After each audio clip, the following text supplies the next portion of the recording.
Right, welcome back, beautiful people.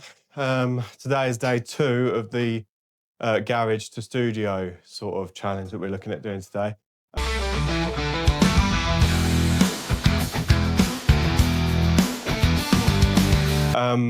Last time, I think we left it as we had spent £144 and we basically got all the tools in the other side of this wall here. So today is literally just going to be a case of insulating this side up and then screwing up the boards that we already cut the other day. So it should be a pretty relatively stress-free day today because everything's all set in place for us. And then I think I have a bit of an idea of what I want to put in as a little desk and stuff. The wholesalers have these spools of wire, which I think I might be able to grab one of them off them, and we can sort of look at turning that into a table, like varnish it up a bit, make something that decent out of it. As you can see down here, we've got all this metal work that we got left over from the old shelves that were up. So the old shelves that were over here. And then we've got this what I was going to use as the acoustic foam. We've got the insulation down here. Got a couple of screws and stuff ready to go to screw it all back. I'm actually going to use, which some people will probably be a bit funny with me about, but I'm going to use plasterboard for screws because they're black. And I think that's just going to look good because the Broken Stag logo is going to be black in the center there. So we have the black screws all dotted along, nice and in straight lines and stuff like that. So should look good. The other thing I've got today actually is, so this combi drill that I've had for 3.5 years, all the batteries for my Hilti stuff has all just started to die.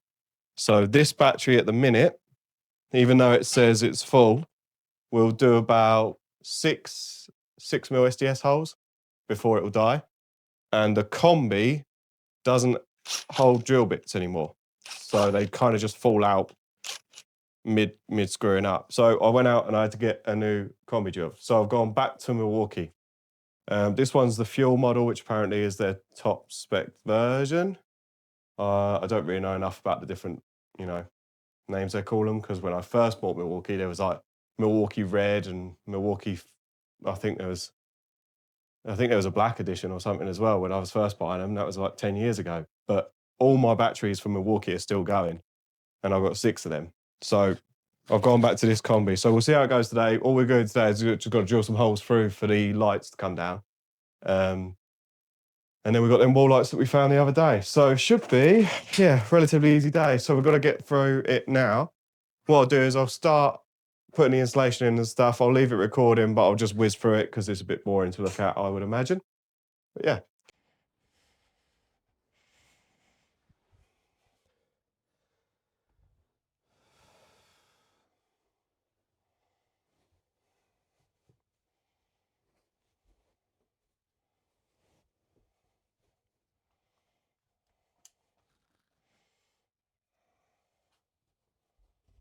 I'm about to drill my holes through to get my wires up for the 3 lights that we've got to come on.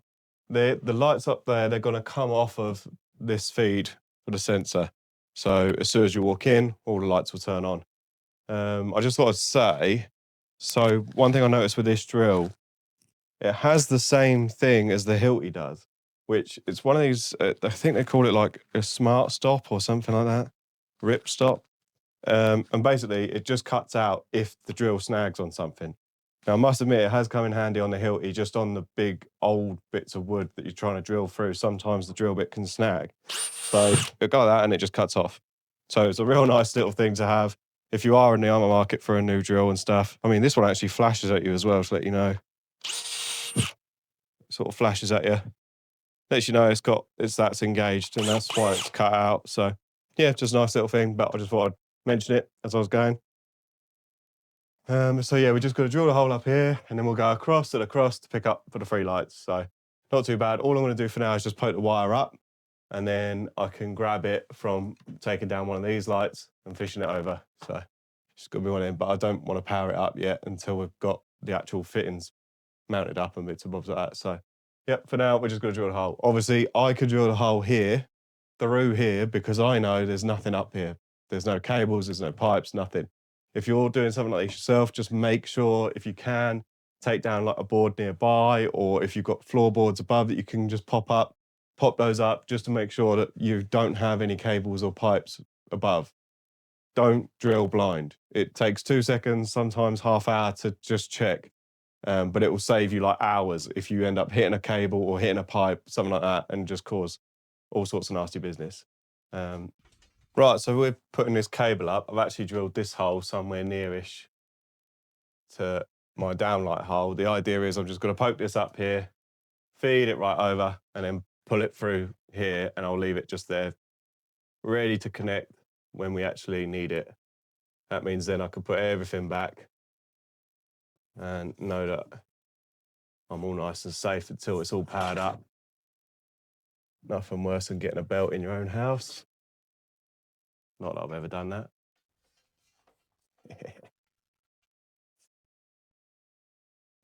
It's just one of them fiddly jobs. I just want to get it up to a point where I can feel it hits the roof.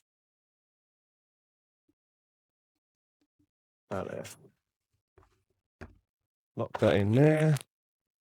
Grab my fishing rods.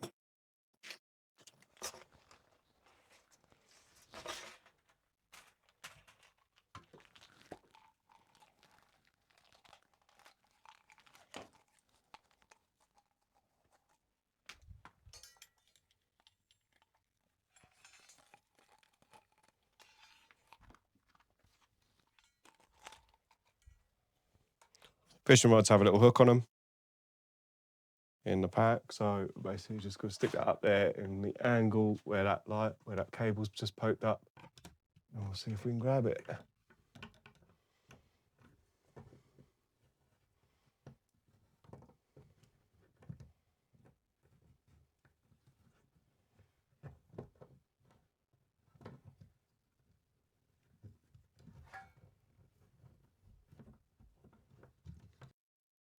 Right, so as you can see, I've got the cables in, got the insulation nearly there. Just got the last little bit. Just thought I'd show you this before we go any further. So on these cables, I've basically not cut anything, just bent it over, crunched it a little bit, just so it stays together. It's just pretty good practice when you got this sort of thing. If every cut is just another thing that can go wrong, if you're doing like big jobs and stuff, you want to be belling it out as you go. This way, this is one continuous run from up here, all coiled up here, goes all the way down and comes down to here. So if I was ever worried, or if a kitchen fitter was in or a plumber or something after me, I could literally just put these two cables in a connector box together and then just bell out up there with my tester, make sure I've got continuity. If I've got pure continuity, take the connector off this, test up there, continuity gone, happy days. I know this cable's all safe before I even start second fixing and stuff like that. Last thing you want to do is second fix everything up and then find out you've got a fault in it somewhere. Then you've got to take all your lights down and stuff like that. So just a nice little thing to just, I don't know, just if you could keep doing it, it becomes second nature and you end up just doing it without thinking, like I just did then. Another thing is try and keep your cables in a line of where your actual fitting is going to be. So then we know going forward, if I've got 3 lights up there, chances are there's a cable that runs straight away. If I was to sort of come down on top of this and then come up, give it a week and I'd forget that's what I've done. So this is a good way, again, just a nice practice that just helps you out in the future. And again, if you keep doing it over and over again, it will become second nature and you won't even think about it. Right, installation's all up and running. So now we're going to stick in, I don't really know what this is, but it says Thermowrap. So it was free, we're going to stick it up. It might save us some money in heat, it might not, who knows?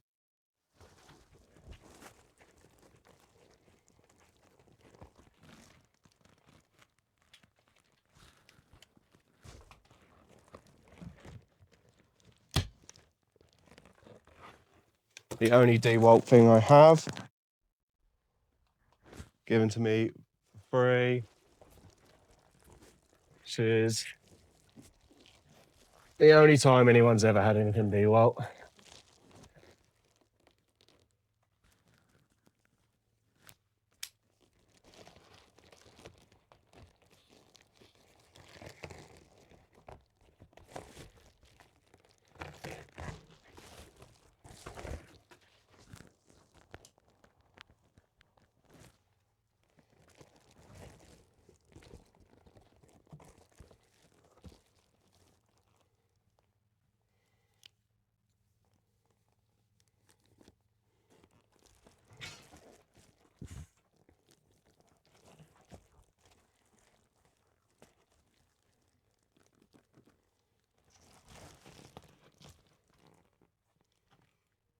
Right, what I've done there, just marked basically where my lights are going to go so I can pull the cables through in a minute.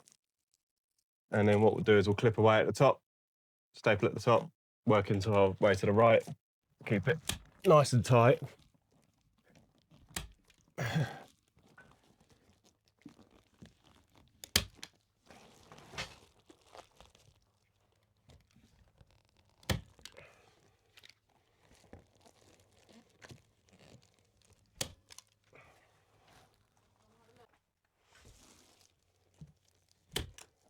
Right, first sheet's up. Obviously, this is where the cables are coming out. This is where our lights are going. I've marked on the ceiling here where the actual studs are going up. So when we come to put that up, you can just set the laser up, screw it in. I might actually have to do that. Give a bit more of a line on that actually, because that line seems to have disappeared. I've done it too tight. So just make them a little bit longer so we're covered. But the floor's marked, so that's all right. Yeah, so I'll do as much as I can of this basically. I'll just keep going with this until it's run out. I think we've got to overlap it by a little bit, but I don't really know. I'm just treating it like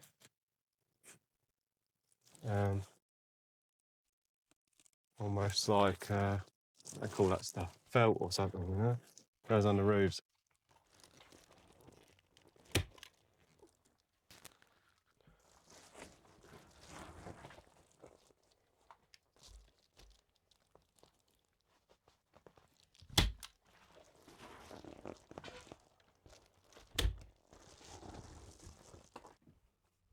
Don't know if you can make it out from over there, but basically I've set the laser up so I'll get my screws nice and in a straight line, but that also means it will hit that wood behind it nice and tight. Because obviously here we're basically half of this bit of wood is on one half of the stud behind it and the other half is on this stud. So we've got very little tolerance for missing. And obviously if we miss with that, then we just break a hole in that nice sheeting that we just put up. So we don't really want to waste any heat going out. So they're all in a nice line on that side. Now I'll work my way this way, screwing everything back. There's this at the minute. We've just got a couple of little shims down there just to hold it nice and steady. And then we're just going to put some couple of screws up the top. And then again, I'll set the laser up where the centre line is, bang screws in there, and then work our way that way. And then we'll add that one. Not far off, starting to look a little bit more like a room now. So a bit exciting.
Right, that was a bit awkward.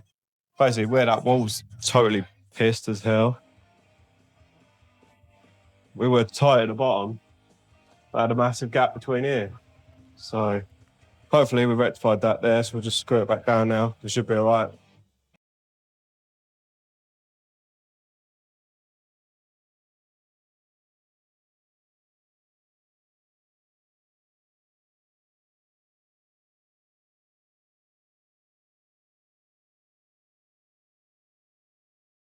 All right.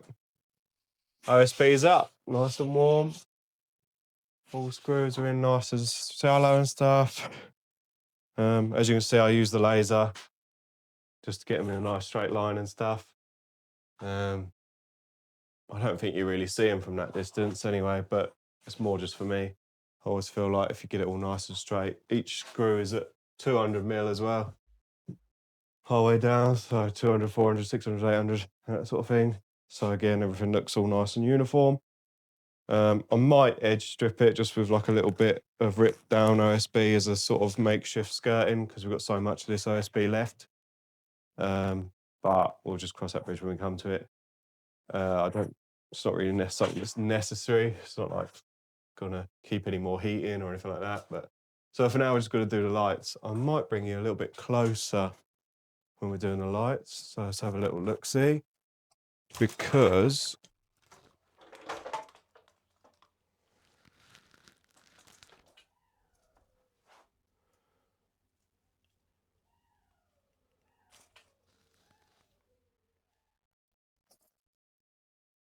right, here we are. So now we're a bit closer to the light, just so you can actually see how we're going to mount these up and stuff.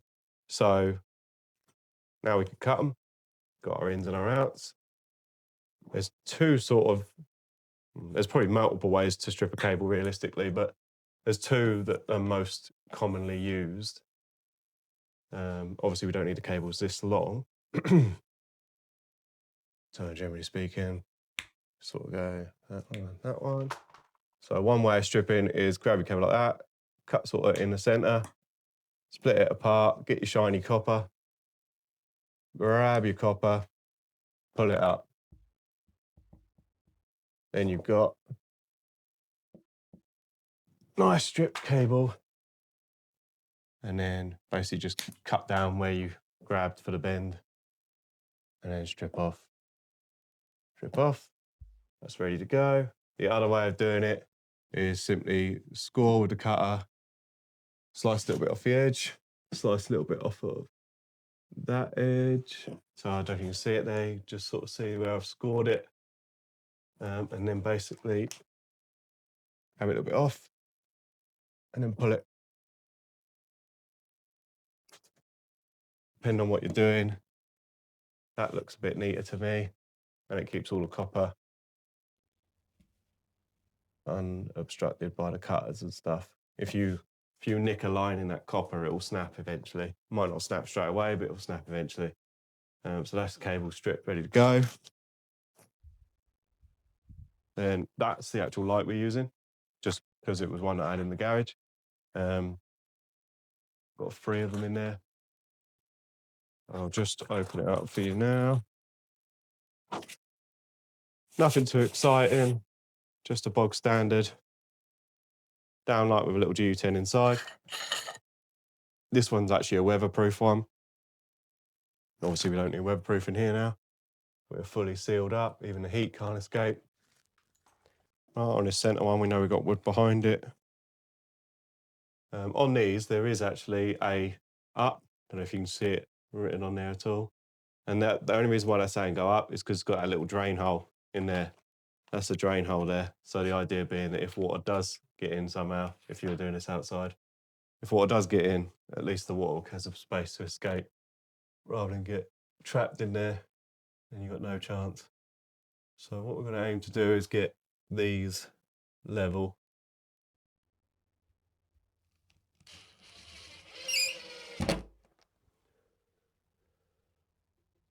And obviously, I don't know if you remember, but these cables come from that side.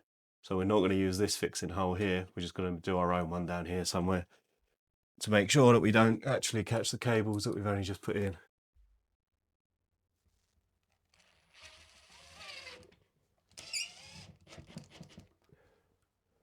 Lovely.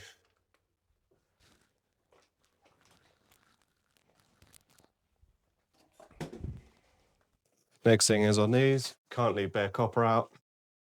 So this stuff's just called earth sleeving, and it just goes over that bit of copper.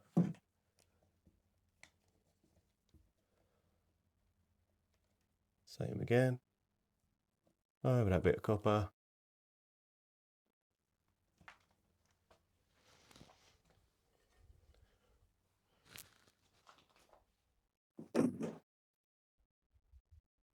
Now, if I was made of money, I'd replace this connector block for Wagos just because it's so much easier to work with. However, I'm not made of money, so we'll use the connector block that comes with it. I mean, it's only inside and it's only in my house, so it's not exactly like it's for a customer or anything. If it was a customer, maybe I'd use Wagos just because it's easier. Depends how many lights I had to do if I was outside. If it was outside, it's pouring down rain, I'd be like, no, I'm just going to do swap them all out to Wagos. It takes half the time, same output.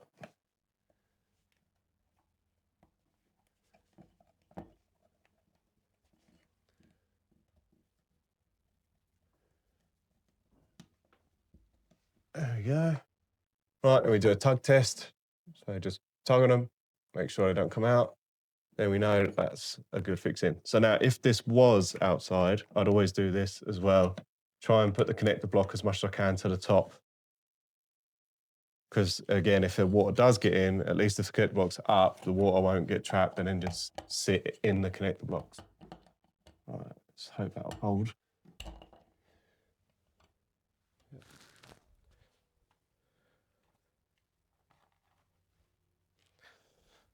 These are sort of like decorative nuts that sort of just go on.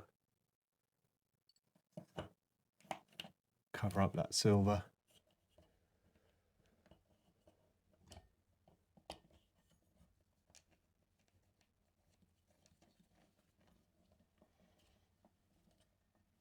There we go.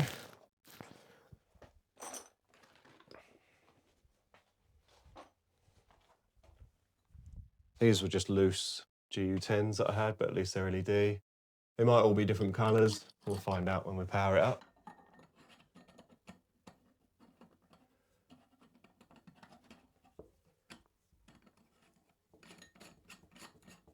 There we go.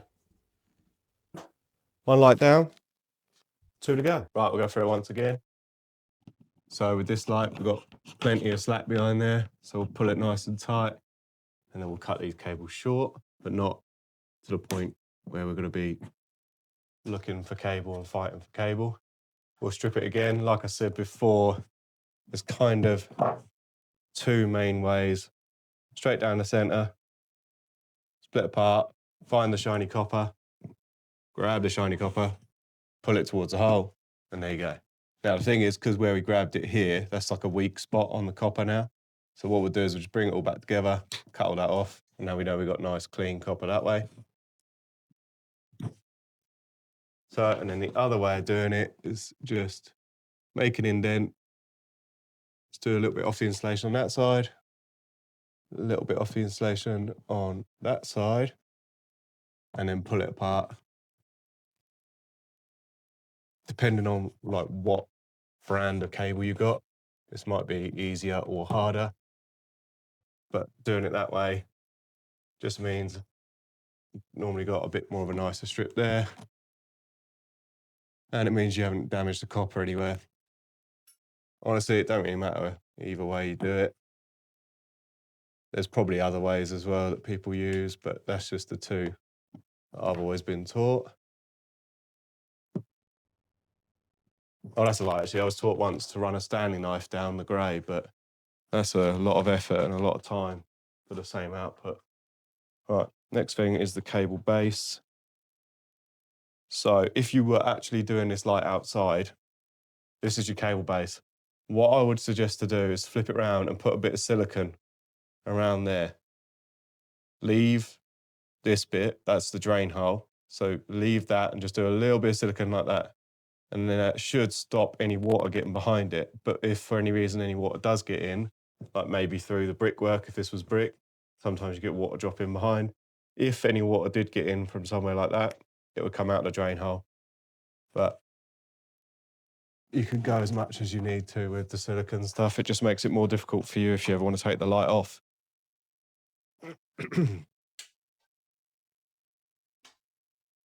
Right, same again. Use the laser. Get our fixing nice and level.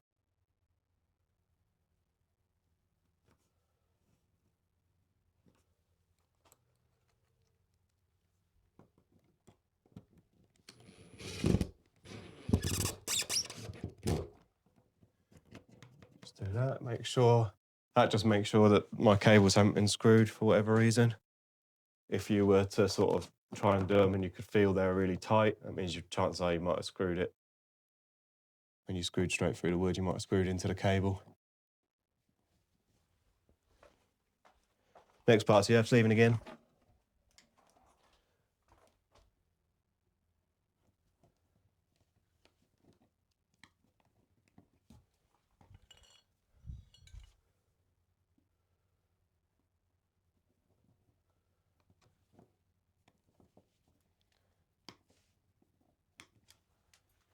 Lovely job.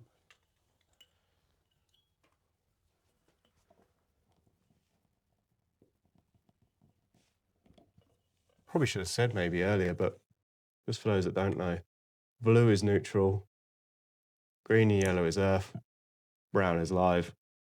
I don't know what that relates to if you're watching across the pond. You guys use different terminologies, but I imagine it's the same outputs and stuff, just different voltages. I think you guys use 110 volt, where in general all our stuff over here is 240 volt and then 400. Or 230 volt, then 400, I say.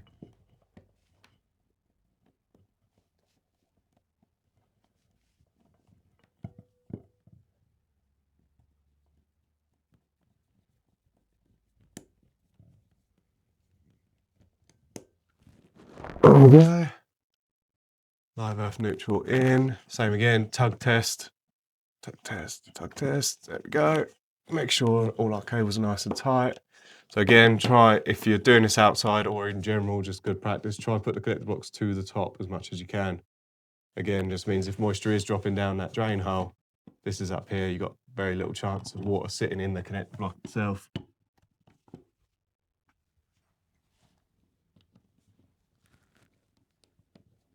Decorative nuts. Lovely job.